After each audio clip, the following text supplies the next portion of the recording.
मेरे सर थे, उनने मेरे पापा को बोल दिया था, वो मीटिंग हुई थी 10वीं से पहले, पेरेंट मीटिंग जो आती है, तो उसमें बुला के बोल दिया था कि अगर ये बच्चा क्लियर कर लेता है 10वीं का एग्जाम तो मैं पढ़ाना छोड़ दूंगा। जितने बच्चे भी मेरे को देख रहे हो भाई, तुम्हें पता है मैंने क्या किया है और तुम लोग भी कर लोगे। क्या बोलना चाहोगे आपके छोटे भाई बहन को, क्या बोलना चाहोगे? अरे हाँ, एग्जाम आ रहा है भाई। पहले देखो मैं तुम्हें सिंपल बताता हूँ, कोई टेंशन नहीं है। मार्क्स वगैरह जो है ना, जो परसेंटेज वगैरह आएंगे उससे डरना नहीं है। सबसे पहले सबको ऑल द बेस्ट एग्जाम के लिए। अब बात करते हैं हम लोग। सर देखो सिंपल मैं अपनी साइड से बताऊंगा। बिल्कुल भाई टेंशन नहीं लेना है, एग्जाम है, जो तुम्हारे परसेंटेज आएंगे वो तुम्हारा फ्यूचर डिसाइड नहीं करेंगे। तो इफ अगर कुछ भी हो जाए डरना नहीं है भाई, चिल रहो, एग्जाम दो, क्लियर करो। मेरे को भी घर वाले बोलते थे कि भाई अच्छे परसेंटेज आने चाहिए और उससे ही सब डिसाइड होता है, ये सब परेशान नहीं है। सब चीजें परसेंटेज और एग्जाम के ऊपर ही डिसाइड नहीं होती है। कई लोगों के ज्यादा परसेंटेज आते हैं तो उसका मतलब ये नहीं है कि वो सक्सेसफुल हो जाएंगे, पर हाँ ये है कि मेहनत करना बहुत ज्यादा जरूरी है। जैसे मैंने बहुत मेहनत करी थी, मेरे साथ एक दूसरा बच्चा था, उससे मैंने 3 घंटे ज्यादा पढ़ा था, पर पता नहीं फिर उसके मार्क्स आते मेरे नहीं आते थे इतने परसेंटेज। पर मेरे को फिर समझ आ गया कि मेरा थोड़ा दिमाग उसमें थोड़ा कम चलता था पढ़ाई में। पर इसका मतलब ये नहीं कि मैंने पढ़ा लिखा नहीं था, बहुत पढ़ाई करी थी और मैं बहुत मेहनत करता था। पर भाई वही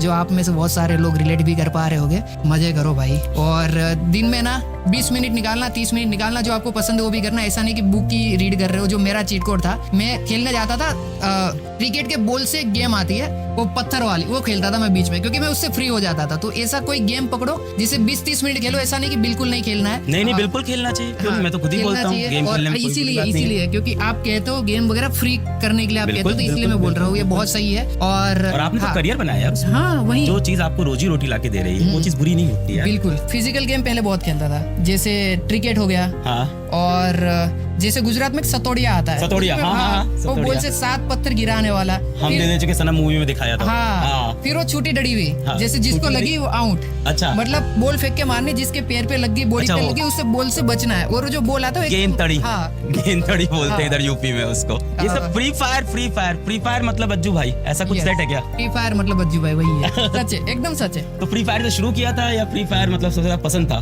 मेरे को फ्री फायर से मैंने शुरू करा था और बाद में मेरे को फ्री फायर से प्यार हो गया। मतलब एक गेम होती है ना कि भाई मजे आ रहे हैं खेलने में, और मैं लगातार उसमें खेल रहा हूँ, तो वो वाला सीन था। जैसे आपने बताया कि भाई मेहनत तो करनी पड़ेगी जीवन के अंदर। कुछ भी कर, तू पढ़ाई कर, तू गेमिंग कर, तू स्पोर्ट्स कर, तू सिंगिंग कर, डांसिंग कर, एक्टिंग कर, लाइफ में कोई भी करियर हो मेहनत करनी पड़ेगी। और दूसरी बात कि कोई भी एग्जाम का नंबर जीवन का डिसाइड नहीं करता। हम लोग फ्यूचर है भाई, नंबर परसेंटेज ये हम लोग नहीं है। ओके, ये जो आएगा ना ये शुरुआत है। इसके बाद इससे ना तुम डरोगे ना, इससे तुम्हें सीखने को मिलेगा करेज। सबसे पहला लेसन जो है ना लाइफ का वो यही है कि हम डरेंगे, घबराएंगे, उसके बाद जो चीजें होगी ना आगे वो बहुत क्रेजी है। और अगर तुम्हारे परसेंटेज मेरी तरह कम भी आते ना, मैं अच्छा कर रहा हूँ। और मेरे को तब उस टाइम पे जब 56 आया था ना, मैं डर गया था कि घर वाले क्या बोलेंगे, पर नहीं बोला उन लोगों ने कुछ। और सपोर्टिव है घर वाले, बहुत ज्यादा। हाँ। तो यही था कि मतलब मेरे को भी लगा था कि भाई खत्म हो गया, सब कुछ खत्म हो गया, पर ऐसा नहीं होता। लाइफ ना बहुत ही अच्छी वे में आपको आने वाले टाइम में सरप्राइज करेगी, अच्छी चीजें आएगी और मजा आएगा भाई। यार आप पेरेंट्स के लिए कुछ बोलोगे? ये बच्चों के ऊपर पेरेंट्स का भी बहुत प्रेशर होता है कई बार। और जैसे आप गेमिंग करके लाइफ में सक्सेसफुल हुए, आप मैथ्स पढ़ के, साइंस पढ़ के लाइफ में आपने पैसे नहीं कमाए या आपने अपना मुकाम नहीं हासिल किया, कुछ और करके किया, उन पेरेंट्स कुछ बोलोगे कि अपने बच्चों को फ्रीडम दें यार, जो वो करना चाहते हैं उन्हें करने दें यार लाइफ में? पेरेंट्स ना मेन है। अगर आप देख रहे हो ना, तो जैसे मेरे पेरेंट्स थे, मैं उनकी तरह ही आपको बनने के लिए बोलूंगा। फुल सपोर्टिव बनो। और परसेंटेज वगैरह पढ़ाई लिखाई के अलावा भी और भी बहुत सारी फील्ड है जहाँ पर हम अच्छा कर सकते हैं। पर फिर भी मैं यहाँ पे मैं बच्चों को बोलूंगा, पढ़ाई लिखाई बहुत जरूरी है। अगर आपने पढ़ाई नहीं करी है तो इसमें भी आप नहीं कर पाओगे, आप समझ रहे हो? तो पढ़ाई सबसे पहले जरूरी है। पर पेरेंट्स को ये भी जानना चाहिए कि परसेंटेज और ये सब का जो आप स्ट्रेस डालते हो ना बच्चों के ऊपर कि भाई अगर इतने कम आ गए तो समाज में ऐसा हो जाएगा, और दूसरे बच्चों के साथ कंपेयर कर देना, भाई उसका जो लाइफ है और जो आपके बच्चे का लाइफ है वो बहुत डिफरेंट है। दोनों अलग अलग टाइम लाइन में अपनी जिंदगी जी रहे हैं। और आपका बच्चा 5 साल बाद पर किल करेगा, मतलब मजे करेगा, आप समझ रहे हो? तो वो टाइम का आपको भी वेट करना होगा और इतना प्रेशर नहीं डालना बच्चों के ऊपर। और जितने बच्चे भी मेरे को देख रहे हो भाई, तुम्हें पता है मैंने क्या किया है और तुम लोग भी कर लोगे। मैं तुम्हारे सामने एकदम एग्जाम्पल हूँ, समझ रहे हो? और एक मेरा दोस्त था, वो पढ़ाई लिखाई में बहुत अच्छा था सर, और वो भी बहुत बढ़िया कर रहा है और मैं भी बढ़िया कर रहा हूँ। तो ऐसा नहीं है कि परसेंटेज ही सब कुछ है। ये परसेंटेज वाला जो है ना वो एक चैप्टर है लाइफ का, ये पूरी बुक नहीं है। और अगर ये चैप्टर खराब हो गया तो इसका मतलब नहीं कि पूरी बुक ही खराब है। तो ये मत सोचना भाई। वाह, बहुत सारे बच्चे एग्जाम आ रहा है तो टेंशन में हैं, बहुत सारे बच्चों का सिलेबस इनकम्प्लीट हुआ है, कुछ बच्चे डिप्रेशन में हैं, उनको कुछ आप लास्ट में बोलना चाहोगे? भाई सिलेबस का तो मेरे ख्याल से आप कवर कर ही दोगे, मेरे को उसका तो आइडिया है, आप सब बता दोगे। और डिप्रेशन में जाना ही नहीं, जो लोग डिप्रेशन में गए ना इस पॉइंट भाई मैं बोल रहा हूँ ना, अगर एक बार डिप्रेशन में जाता हूँ ना 2-3 दिन चले जाओ, तुम्हें आने वाले 2 साल बाद ऐसा फील होगा मैं कितना गधा था, एग्जाम में मैं डिप्रेशन में चला गया। जबकि आने वाले टाइम में तो और भी थोड़ा सा हार्ड होगा, पर आपको ये मैं वही बोल रहा हूँ ना, शुरुआत है, इसमें ना हम डरते भी है, पर जब यहाँ से हम निकल जाएंगे ना करे जो आता है, फिर हमें पता लगता है कि भाई यही चीज है, यही रियल लाइफ है। अब यहाँ से हमारा बाहर का थोड़ा जर्नी स्टार्ट होता है, तो उसके बाद जब एग्जाम आएगी फिर आप यूज्ड टू हो जाओगे, फिर आप सोचोगे कि यार क्या मैं कर रहा था, इसमें इतनी छोटी बात पे डिप्रेशन में चला गया था। और डिप्रेशन में मेरे ख्याल से कोई जाएगा भी नहीं, कोई नहीं जाता है भाई इतना। अगर पढ़ाई लिखाई कंप्लीट मारो भाई, कुछ भी करो, मजे करो भाई।